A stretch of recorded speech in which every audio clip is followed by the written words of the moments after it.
Apaga ali para mim o negócio. Ok, pessoal, nós estamos aqui mais uma vez aguardando o intervalo de um paciente para o outro no consultório. E nós estamos reinventando o nosso comportamento no que se diz respeito à live. O ser humano está muito carente de verdadeiras alimentações. A verdadeira alimentação do ser humano concernente principalmente a sua estrutura psicológica. Ontem nós colocamos a live, hoje só vai demorar uns mais ou menos, deixa eu ver aqui, mais ou menos 20 minutinhos, que é quando nós iremos começar o atendimento. Ontem nós colocamos um conteúdo, uma mensagem de um conteúdo muito legal na nossa rede social, que fala sobre terapia medicamentosas para crianças somente na última instância. Terapia medicamentosa para crianças somente na última instância. E houve uma repercussão muito boa. Queremos agradecer as pessoas que pontuaram, outras que responderam e fizeram perguntas. Inclusive houve uma pergunta de uma amiga sobre a questão do TDAH do adulto. Nós vamos falar sobre isso posteriormente em outro contato. Tá? Agora, o que acontece? Terapia medicamentosa para criança só na última instância. O que nós falamos sobre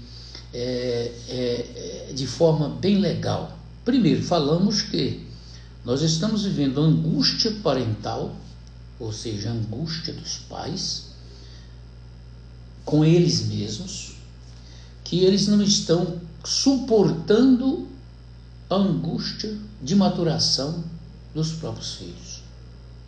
Olha para você ver, olha como é que nós estamos, a paciência que nós chamamos de valor de compreensão familiar, ela nos pais pós-modernistas, elas praticamente não estão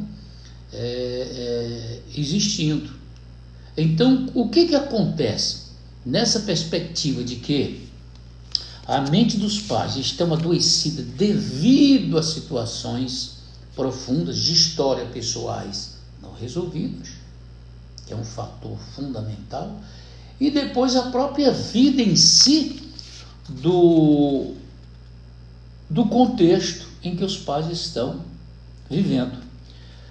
A criança, ela tem suas fases naturais. Gente, nós precisamos entender, a criança tem suas fases naturais.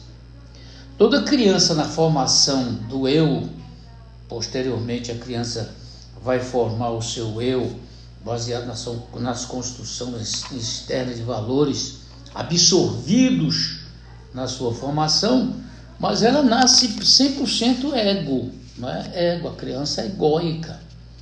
A criança é tão legal você entender isso, que a criança ela tem a fase de totalmente inconsciente. Quer ver? 1 ano, 2 anos, 3 anos, 4 anos, e a criança vai se formando, ela é totalmente inconsciente ao nascer, que ela vai ser guiada pelas pulsões de sobrevivência. A linguagem da criança ao nascer são linguagens automatizadas, olha aqui, automatizadas pelo próprio sistema do organismo em si e da sua mente, que ela sobrevive por essas questões de pulsões naturais da vida. Então essas pulsões naturais que nós chamamos de pulsões do id, na preservação da nossa vida, e depois vai se formando o ego dentro disso, a criança passa por fases naturais. O que nós chamamos de fases naturais? É aquelas fases de birra, de problema, ou inclusive, gente, vocês precisam entender a fase do não, a fase dos porquês. Então, fases que nós precisamos compreender na vida da criança. Agora, como os pais não têm esta paciência devido ao próprio corre da vida, e nós estamos vivendo uma época em que as notícias chegam até nós de forma maravilhosa, e quando chega uma notícia falando que tais sintomas de comportamento produz tal patologia, A tendência natural é nós darmos diagnóstico nos filhos. Nós queremos dar bom dia, muito obrigado. Bom dia, Silvano de Araújo, que está aí. Bom dia às pessoas que estão entrando. Olha aqui, automaticamente. Então, por essa impaciência dos pais, referente à angústia dos filhos, eles não estão compreendendo as fases naturais da criança, tá? As fases naturais da criança, tá? É aquela fase, primeiro, quer ver uma das coisas bem legais que a criança nasce com síndrome da onipotência. Então, olha só legalzinho para nós entendermos. Sabe o que é síndrome da onipotência? Ela, inconscientemente, ela deseja e o desejo é realizado. Então, ela traz dentro de si que tudo se movimenta pelo desejo. Porque ela chorou, mamãe está ali para dar amamentar. Incomodou-se qualquer coisa, no sentido de xixi ou de totô, a mãe está ali para cuidar. Qualquer coisa que incomoda, ela manifesta uma linguagem maravilhosa, o choro. Inclusive, eu gostaria de dizer às mães, ninguém nasce mãe, tá, gente? Você sabe onde você aprende a ser mãe, onde você aprende a ser pai? Com seus filhos, eles são seus cobaias. Eles são seus cobaias. A gente trata aqui no consultório de crianças de forma maravilhosa, adultos, adolescentes, e a gente observa que o encanto dessas fases é que faz um ser humano desenvolver de forma maravilhosa. Agora, olha aqui, então uma criança nasce, como eu estou dizendo, essa síndrome de onipotência, nasce com suas fases, e por não compreender as fases da criança, nós queremos caracterizar pelo relatório que vemos na mídia, que todo sintoma de uma criança é TDAH, é TOD, transtorno de opositor e desafio, TDAH, transtorno de déficit de atenção e aprendizagem, aí vem o TEA, transtorno de espectro autista. Inclusive, esse espectro autista, eu falei muito sobre isso no último bate-papo aqui. Cuidado, se é espectro, então não tem uma definição correta do que é espectro. Aparece mínima coisa e de repente você caracteriza que o menino tem espectro autista. Existe o espectro autista? Existe o autismo, existe. Grau 1, grau 2, grau 3 e assim por diante. Mas o que nós queremos? Inclusive, eu quero dar uma boa notícia aqui para as pessoas, para os nossos queridos que estão nos ouvindo, ou queridas, que toda pessoa que tem um desenvolvimento estrutural e percebe-se que foi diagnosticado pela leitura clínica que tem transtorno de espectro autista, ele é super inteligente. Ele já é inteligente. É preciso você descobrir o mundo dele. Para entender um autista, é preciso você ler e estudar sobre o que é autismo. Inclusive nas minhas redes sociais já coloquei muita coisa sobre isso. O que é o autista, como é que começa, como se inicia. E às vezes a gente, nos nossos bate-papos, se você quiser entrar nas nossas redes sociais, Maurício Ferraz Abad, você vai conseguir saber muita coisa sobre TDAH, autismo, tudo, tá? As fases da criança, nós falamos de forma bem minuciosa, cada fase. Então, gostaríamos que vocês possam depois nos acompanhar nas redes sociais e qualquer problema que for caracterizado, um transtorno, antes de entrar com terapia medicamentosa, mamãe, papai, traga seu filho a um profissional para nós percebermos se realmente esse menino precisa de remédio, essa criança precisa de remédio, tá ok? Inclusive, uma das coisas que eu sou professor também, sou professor de filosofia, sociologia, inglês, há muitos anos, há quase 40 anos que eu sou professor, tá? Então, o que acontece? Às vezes também as mães estão caracterizando que os filhos têm determinados transtornos de aprendizagem sem ter o diagnóstico real sobre a coisa, porque estão querendo que os meninos tenham professor de apoio. Inclusive, quando uma criança mal diagnosticada sobre algum transtorno que tem e a mãe consegue professor de apoio para ela, você está travando a capacidade da criança aprender. Olha para você ver. O professor de apoio é fundamental. Inclusive, esse professor de apoio, ele tem que ter o quê? conhecimento sobre a limitação do seu aluno, para poder trabalhar o processo de ensino-aprendizagem, o conteúdo ensino-aprendizagem, de uma forma em que a criança aprenda de forma diferente. Agora, muito cuidado, porque ter professor de apoio para seu filho é legal. Agora, e se seu filho não estiver realmente precisando de professor de apoio, mas é porque você não tem dado aquele tempo maternal, paternal, pedagogicamente falando, para poder compreender as fases dessa criança.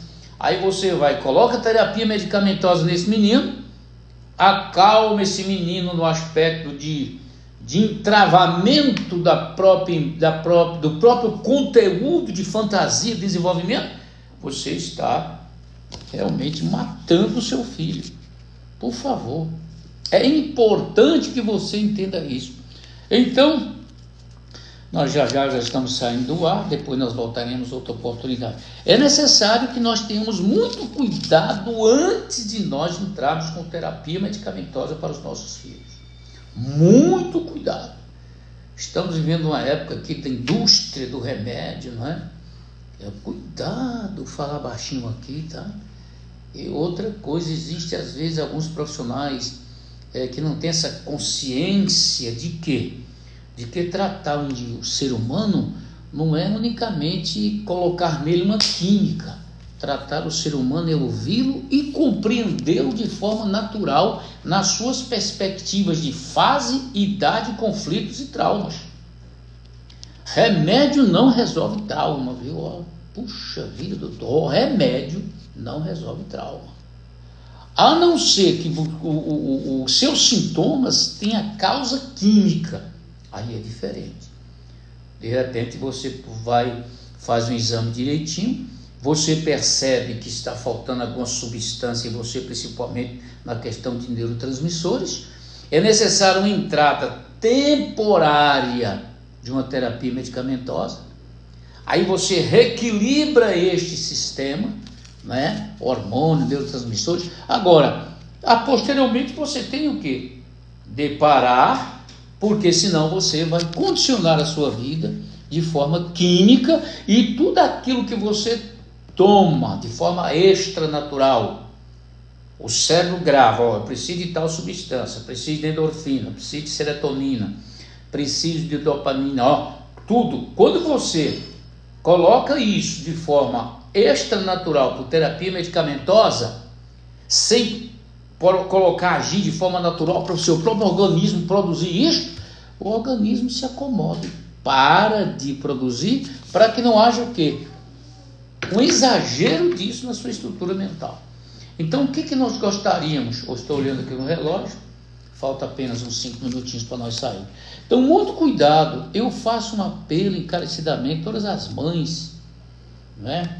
As futuras mamães que estamos ouvindo, não, antes de levar o seu filho para ter uma terapia medicamentosa, o psiquiatra deve ser a última instância. Desculpe, psiquiatra, inclusive eu quero parabenizar. Há muitos psiquiatras que têm essa consciência. Qual é essa consciência? De que remédio é a última instância. Nós temos vários profissionais dessa área que antes de medicar a criança, manda para nós.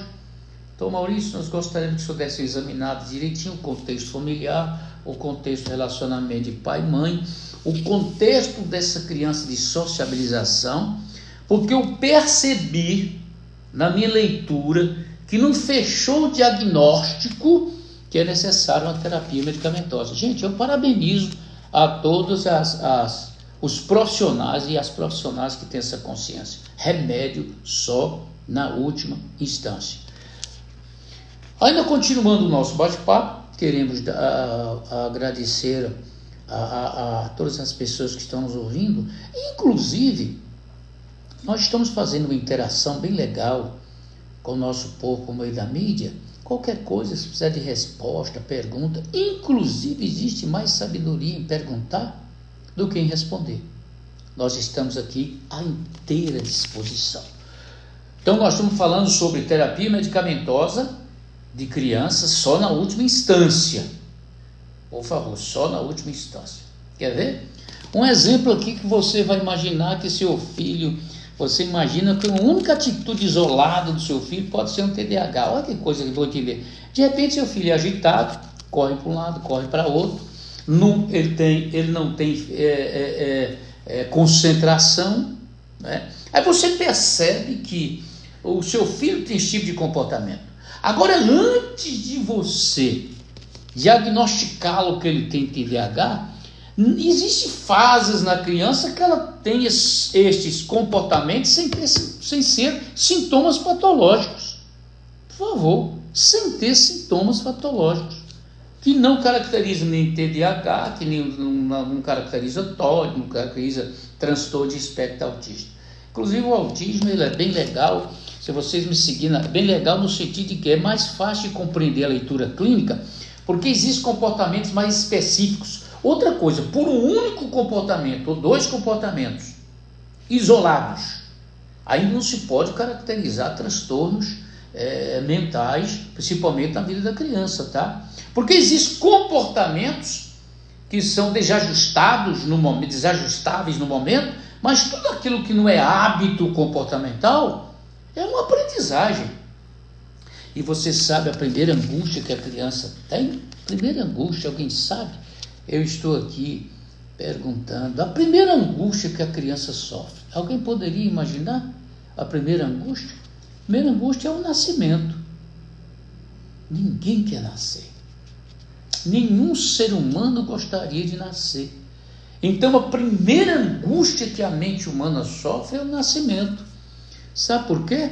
O bebê está no útero, tudo de graça, tudo confortável, zona de conforto, líquido amniótico para amortecer as pancadarias de fora, e aconchego, na hora que quer estica as perninhas, e a mãe tem que acomodar-se na postura corporal para que possa produzir na criança intrauterinamente falando um sono bom. Olha que legal, tudo de melhor que a mãe come vai para a criança, o próprio organismo, que coisa maravilhosa, faz essa seleção.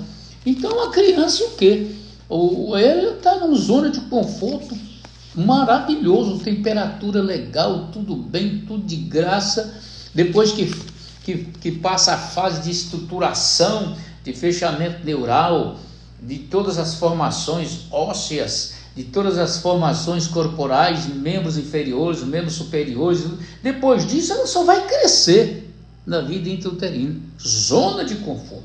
É uma zona de conforto tão grande que ela dorme, ela chupa dedo. É um fenômeno. Qualquer hora dessa nós vamos falar sobre como é a vida intrauterina. Você vai ficar encantado quando você ouvir esse bate-papo, que sua vida começou antes de você nascer no aspecto psicológico e continua após você nascer, acrescido das experiências externas que se associa com tudo aquilo que você viveu enquanto você estava no último materno. Então, o primeiro trauma da criança é o nascimento. Porque o organismo, a criança, na verdade, ela é expulsa. Ela é expulsa, viu, gente? Por isso que se chama contração. A contração quer dizer a ação dela querer ficar, e vem a contração de não querer, de o organismo não querer, e põe essa criança para fora. Primeiro trauma. É bom que entendamos isso. Agora, isso nós não chamamos nem de trauma no aspecto, vamos dizer, clinicamente falando. É um trauma que é um trauma para o crescimento. Nós podemos substituir essa palavra trauma por quê? Por uma frustração que nos faz crescer. Então, por favor, terapia medicamentosa para criança somente na última instância. Por favor, somente na última instância, tá bom? Eu agora vou ter que começar os nossos atendimentos, e eu agradeço por todas as pessoas que entraram nesta live, e mais uma vez nós vamos voltar falando muito mais sobre coisas diversas, O doutor Maurício, atendo há quase 25 anos como psicanalista clínico, então é necessário, for formado em várias áreas. Agora, o mais importante não é o currículo vitae, o mais importante é a prática da experiência clínica, que é fundamental. Qualquer pessoa que chega no nosso consultório, no primeiro exame que nós fazemos, chamamos tomografia do inconsciente, a gente já sabe onde estão todas as causas que causam os efeitos patológicos. E coisa é preciso entender. Então, análise não é, fazer análise, meus queridos, não é você dizer que você está louco, você está doente. Fazendo análise significa revisão da concessionária do aspecto psíquico, do aspecto orgânico e da vida. Nós podemos dizer que todo carro ele precisa ser revisado, não é verdade? Que para nós, né? Por favor. O ser humano também é uma máquina que tem que ser revisada. E às vezes nós só revisamos no aspecto de quê? Físico, anatômico, externamente falando, alguns exames de sangue, né, que é legal fazer, homens, próstata, mulher, útero, esse tratamento que nós precisamos cuidar. Mas e o aspecto psicológico subjetivo que se manifesta somente por meio de sintomas, antes das causas serem reveladas? É necessário que você cuide da sua vida, que você tenha cada dia alegria em viver, ok? Então não esqueça, terapia medicamentosa para criança somente na última instância. Chega até nós, examinamos a criança, examinamos o adolescente, examinamos o pré-adolescente e vamos perceber se precisa ou não. Porque às vezes o remédio da criança nas fases naturais da vida está na compreensão dos pais e principalmente da mãe que está convivendo por meio do afeto. Depois nós vamos falar sobre isso, a função do pai e a função da mãe no desenvolvimento saudável da criança. Acompanhe nas nossas redes sociais e nós estaremos juntos em qualquer momento que você estiver, inclusive meu telefone 64996259552 é meu telefone particular, sempre de plantão, atendendo quando o paciente liga para mim, eu já ouço, eu já analiso mais ou menos o quadro dele para saber se o quadro é emergencial, se o quadro, qual o tipo de protocolo que nós vamos usar nesse tratamento, encaminhamos na nossa secretária e depois tratamos de forma bem legal, ok? Então por aqui, muito obrigado, um beijo no coração de vocês e até a próxima.